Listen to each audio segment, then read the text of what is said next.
Hello, everybody, and welcome to Etech Muddy Boots, where we don't just talk about it, we stomp right through it.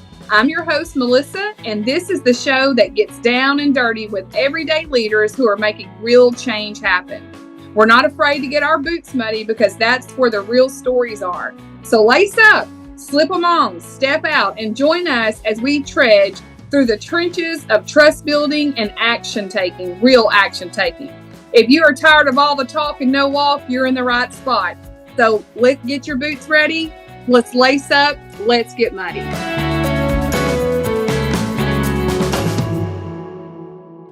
Hello, podcasters, and welcome to a very exciting episode of our first ever Muddy Boots podcast. This is a place for leaders who actually walk in the trenches day in and day out. They don't talk about it, they be about it. And I am so excited today to have Michael Amazon and Chris Bazille here because they are boots on the ground, if you will, day in and day out as in operations, in the contact center world, facing some of these real world challenges that we all face. So I know there's plenty of opportunity. There's plenty of podcasts out there for you. But if you're looking for something different, a place where we can get our boots muddy together and get some insights from real leaders and real situations that we can apply as soon as we leave here, then you're in the right place. So grab a favorite snack, grab you a cup of coffee, get a pen, a tablet, whatever you write with, and let's get ready to rumble, because today we're going to have a debate, if you will. Since it's debate season, Chris reminded me earlier today when I met with him, it's debate season. So here's the topic. You heard about it. You probably went to all sorts of training classes over it. You probably read all sorts of articles and books out there. There's thousands of them for you to choose from. But the debate topic today is, what is it? Results or relationships? Really, where's the heavy focus? To get it done, where does it need to be? Do we need to be focused on the results, or do we need to be focused on the relationships? And we're going to let these guys tackle it out and give us some real world insights. You guys want to arm wrestle for who goes first? Let's let Michael go first. Okay. All right, Michael. So where do you stand on this topic? Results versus relationships. What's your thoughts? I mean, both are equally important, but I think really when you're trying to drive results, I think the relationship building is essential in order to drive those results, because as a leader, you have to understand, who your people are, what motivates them, how they like to learn, what they want to do with their lives. And I think once you understand that, that's going to help you able to drive those results, because you're going to know, hey, this is the way they like to learn. This is what captures their learning. This is what motivates them in life. And you can get to correlate that all into the way you coach them in order to drive those performance metrics. So I really think, that relationship building, and that's really with anything in life. I think building those relationships really helps cultivate and drive whatever you're trying to do. Because you can't just go in there and say, hey, Chris, I need you to drive performance. And I know nothing about Chris. I don't care about Chris. I just need Chris to give me the numbers, Chris. That's all I work. Like it's just not going to work. You're just going to be going, you're going to be spinning around there and nothing's going to get done. You're just going to, and Chris is going to be like, I don't want to be here. Michael doesn't care about me. Michael, all he wants is me to drive a bunch of numbers that I may not understand, or I don't know how to do it. So that's why, again, I think going back to building those relationships is really key to doing that. Okay. Well, I'm with you on that. What do you say to the person that may be listening that's like, okay, Michael, I don't know anybody's name. I'm hitting stats day in, day out. Like I'm hitting them like threes and I don't have a relationship with anybody. What would you say to that leader that's like, I got it going on? I would say just imagine what you could do if you took the time to learn everyone's name, if you took the time to understand who they are. And again, it's not like you have to be buddy and have these really deep relationships, but I think having a good rapport with them is going to go a long way. And I would say to that leader, it sounds like you have a very good tenured team. that does really well. And I just think, imagine what you can do by pushing the boundaries of maybe understanding them a little bit better and what they're going to do just by building a little bit more rapport with them. Okay, that's fair enough. That's fair enough. Chris, what are you listening to that you're like, yay or nay? What do you think? Yeah, so I actually think Michael said some things that are just absolutely amazing, and something that resonated me specifically when he was talking about the importance of people is a quote from John Maxwell: "People don't care how much you know until they know how much you care." And I think that plays a big part in things when you're talking about relationships specifically. Companies will naturally look and tend to favor results. What tangible results are you delivering at the end of the day? But as a leader, as a frontline leader, you have to be able to manage those relationships. You have to be able to empower and encourage others to show that you care about what it is that they're doing. How many times have we gone into a place of work, or have we worked somewhere, or we've worked for a leader where we didn't feel connected with them. We didn't feel as if that we were connected to the vision or the mission of what the company was doing. And maybe potentially we were working for a micromanager. And again, you almost have a pit in your stomach on a Sunday night going, I don't want to go to work. I don't want to go into that place. And so you have to create this universe, this culture, this kind of pod of collaboration where people naturally want to do the work, have fun while they do it, and be engaged and connected to everything that company stands for and that you as a leader stand for. And I think that the moment that you can show true investment in them, it's kind of like a bank account. You have to be able to make investments. You have to be able to make deposits, to make withdrawals.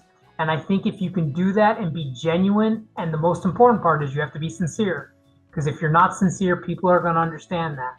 I think that's what kind of shifts the balance. And for me, when I'm leading, I focus on, I tend to pull those levers to help achieve the results that we need to hit. Okay, fair. You guys are pretty smart. It sounds like maybe you've been dealing in leadership for 20 plus years, both of you. I would just about imagine. How many years have you been in leadership, Michael? Almost 16. Okay, what about you, Chris? 20 plus. I think once it hits 20, you just tend to forget the rest. You stop counting. Absolutely. So what do you say, Chris? What do you say to the person that may be listening that's like, listen, I'm filling out my resume. I am trying to get a job. And they're not asking me about relationships. They're asking me what I accomplished, right? Like, they're asking you, I went from this many sales to this many sales. What advice would you give that leader that's, if they're kind of challenging you and Michael both by saying, look, these companies aren't looking for my relationship building skills. They're looking for, can I hit the number? What would you say to that leader? Yeah, you know what? And part of them are correct in their way of thinking. How many times do you go into an interview and you're asked a question about your relationships? Tell me about why you build relationships. There's no metric that goes along with that. And maybe it's about time that we start looking at that as more of a metric, because again, the relationship is the vehicle that gets you from point A to point B. We all travel different ways. We'll get in our car, we'll take a summer vacation, we'll put on the GPS, right? And when the GPS comes up, it'll show 3 or 4 different routes to achieve your ultimate goal of getting where you want to get to. So my wife and I will continually argue back and forth, and she'll say, well, go this way. But I want to go this way because this way feels more comfortable. I'm familiar with the route. It's not a toll road. I'm not expecting any, gaps in the way or anything like that. The same thing happens with leadership, or where you're going for a job. You're going to tend to do with what you're most comfortable with. But I challenge everyone to be comfortable feeling uncomfortable. We don't do things alone. One of the things I love about working here at Etech is we collaborate. We have a team environment. We pride ourselves on servant leadership. And what I would tell that person, Melissa, is that you have to be able to understand that there's a boundary to what you can do in terms of delivering results. But if you want to grow, you have to think of your circle of influence and who do I have relationships with, that when that career opportunity comes open, that you're going to think, hey, that's the right person for the job because I know what they want to do and I know how they want to grow and where they want to be. So you got to be thinking outside of the box a little bit when it comes to that. Fair enough. Fair enough. Okay. I love the insight from both of you. So, moment of truth. The word balance, like, a healthy balance. So I think you have to have self-awareness of which one you kind of favor. Like, let's just think about food, for an instance. I love food. I do. I probably consider myself a foodie. And I'm more prone, I don't know if either one of you guys know this, but I'm more prone to eat things that are not healthy for me than to eat things that are healthy for me. Okay? So I have to have some awareness about that. Because what that does is it lets me know I'm more prone to grab. I just told Michael, I just grabbed two bags of chips. Don't share that out with the world. But I'm more prone to grab junk food than I am to grab a salad. So since I know that about myself, I have to make a conscious effort to make sure that I'm getting my protein shakes, my salad, because I know anytime I'm in a hurry, I'm frustrated or whatever, I'm going to grab something that's not healthy for me. The same way it goes with results and relationships. I think it's really important that you know where you're prone to go. Okay. So, moment of truth for you, Michael. Where are you prone to go? Are you more prone to be heavier on the relationship? I know balance is important, great, but where are you? To be honest with yourself and the team, which one would you be more prone to go toward? So I will tell you, when I get something, I'm more prone to looking at the results right away. Okay. And that's something actually as a leader that I've worked on for several years, where I've kind of evolved up as a leader as understanding, like, I understand the results and I look at the results, but how you get them was kind of left out. So I'm more prone to, in the past, to look at the results and then kind of say, okay, well, let's go back and let's focus on, how do we improve those results and what do we need to do? And even as a leader, years ago, it was a lot of, when we came up with action plans to drive it, it was a lot of, let's do some refresher training, let's do some more coaching. But it wasn't like, hey, we need to, how well do we know our teams? How often are you meeting with your teams? How do they understand? So, now I will say, and Melissa, you should be proud of, now, kind of like, again, a good example is we just had new agents on Visible hit the floor. The first thing, we were, breaking out the teams to go to leaders. And the first thing I said was, okay, did you guys have your getting to know yous right away? Because they were like, hey, we got to get the LOEs out. I was like, I don't want to see the LOEs until you actually had your getting to know you, because your first meeting can't be, here's your expectations. If you don't do this, you're going to be off the program. It's got to be, hey, this is who I am as a leader. Who are you guys? Get to know them a little bit. And then after that, you start going and then you say, hey, I also want to, later on, let's review the expectations of the program. And then, by then you'll know a little bit about them. You'll be able to help them. Hey, Chris, for an example, I know you said you really like to be hands-on with stuff. So in order to hit these metrics, I'm really going to work with you on, X, Y, and Z, just so you get more practice with it. So that way you go into that, that second part of the meeting, understanding, a little bit about the team, how they like to learn, or even what motivates you. Like, hey, Chris, there's a lot of overtime on this program. I know you're really motivated by money. So let's get your schedule adherence, and you'll be allowed to do, X% over the, this month and earn X amount because, you're performing at a high level. But that's kind of like, going back to your question, again, I really talked about how I evolved over time, because it really was like the numbers, and then the importance of the people part of it. And sometimes you forget about that because there's so much going on. And sometimes in the middle of the day, you're not really focused on that. Everyone's focused on the numbers, where you got to kind of pause yourself a little bit and say, hey, what's the best way to get there? Do I really know my team? Do they just think, I'm a machine just here to pump out the numbers? And that's something that I've it wasn't easy, like you said. It's a lot of like weird conversations where I know earlier on when I would start to bring my team in, and they're like, Michael's not asking me about the numbers. He's asking me like how my day was. What's wrong? Or how's my, and to kind of stop that and just, get to know, and but again, it paid dividends, and now it's way more natural to me. And really something that, not just me, but I know all leaders at Etech are super focused on, building that relationship with their team. first to understand, who they are, and then, let's focus on the business part of it next. I promise you guys, when we talk about Muddy Boots, they're both sitting in an office right now doing the work. And when the examples that Michael gave, this is what was in his heart. This was what was in Chris's heart, is to give, there's, like I said, there's tons of books. There's thousands and thousands of things that we can watch and read. But right here, right now, we have people that are living it with examples that just happened this week or last week or today. Like, this is real stuff. This is what I mean by Muddy Boots. Like, how can you pivot in a conversation? Asking his team, he's a leader of leaders of leaders, right?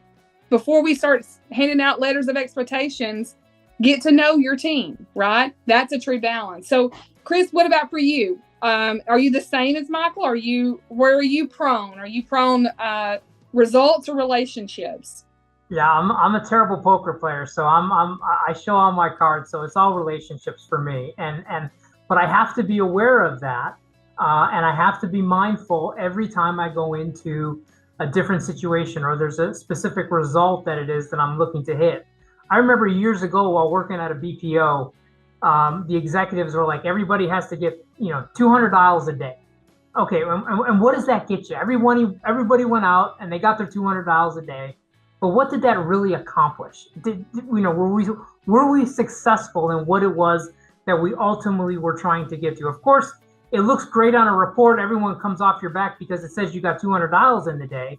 But when you're building a house, you don't tell the construction worker, yeah, I need you to make put 200 nails into the wall that day, or you start with a foundation, you get the subfloor, you build, you have to take things step by step. And for me, I look at it as, what vehicle am I going to drive in to help me ultimately get to that result that I'm trying to achieve? I want people to feel good about where they're coming into work. I want them to feel connected with our mission. I want them to feel that they have a voice, and I want them to be heard. I think one of the things that's hard for leaders to do many times, is to listen. My wife's on my case all the time for this. She's like, you like to ask the question and then answer it yourself. I don't listen. Well, you at work, you've got to be able to listen. You've got to be able to hear, and you've got to be able to allow people to express their thoughts, their feelings, their concerns, and be connected to the fiber of what makes it great, in this case, to work at Etech. And I would encourage everyone to do the same. But for those of you that are like me, that tend to lean more heavily on the relationship side of it, you have to remember, you're judged on results. You're not judged on relationships. Relationships are what can get you the results, but you have to be maniacal still about having that success to achieve the results. And again, choose the vehicle that you're going to ultimately use to get there. Powerful. Hey, if you guys could throw your boots in the air, I know we would see mud on them. I know if you could put your boots up in the air, there would be mud on them. So this is real helpful facts. I think there's power and there's healthiness in knowing which one you lean toward, right? And it's for these guys as leaders, they're watching it, and those they lead. They can see who's results minded, who's relationships minded, and it helps you to manage better and to lead better those that you lead, right? It's the same thing in our families. Like, if we have kids, we can watch to see who's more about the report card or like enjoying, school. And then some of the kids just enjoy too much the school and never the report card, We're not going to get Michael to talk about his boys on this subject, but you will definitely be able to see, like, this results in relationships is true, powerful stuff. I appreciate you guys being on today. We have way more to talk about. So you have to promise me you'll come back to get our boots muddy. One last question. I know if I'm grabbing chips every day, we know the health causes that's going to be for me.